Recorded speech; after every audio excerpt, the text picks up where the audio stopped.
લોકો સામાન્ય રીતે એવી સલાહ આપતા હોય છે કે બહુ આંખે આવે ને એ નજરાઈ જાય, બહુ આંખે નહીં આવવાનું, નહીંતર તમારી સાથે કંઈ ખોટું થઈ જશે.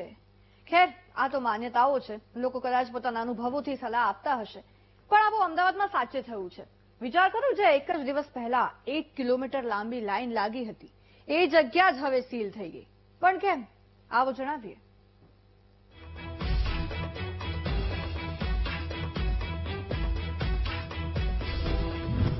એક જ દિવસમાં દશા બેસી ગઈ. મફતમાં પિઝા બહુ ભારે પડ્યા. એક દિવસ પહેલા લાંબી લાઈન, બીજા જ દિવસે મોટું સીલ. આ દ્રશ્યો જો, આ દ્રશ્યો છે ગતરોજ રવિવારના, જ્યાં અમદાવાદના પ્રહલાદનગર વિસ્તારના માર્ટિનોઝ પિઝાનું ઓપનિંગ હતું.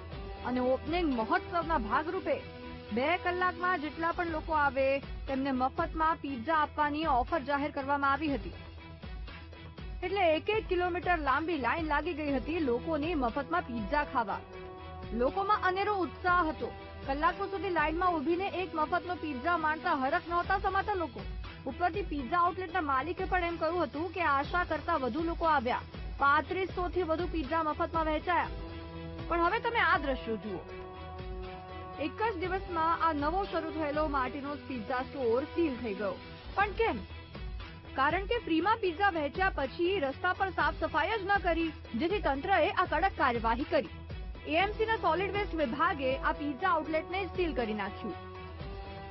તમે તમારી જવાબદારીએ આટલી મોટી માત્રામાં લોકોને ભેગા કરતા હો ઓફર આપીને, તો તમારી જ જવાબદારી બને છે કે ઉદ્ઘાટન સમારોહ પૂર્ણ થાય, લોકો મફતમાં પિઝા ખાઈને જતા રહે, પછી એ જગ્યાને સાફ રાખો. કારણ કે ગંદકી એ અનેક બીમારીઓનું ઘર છે, જે એક ફૂડ વિક્રેતાને ખાસ ધ્યાન રાખવું જોઈએ.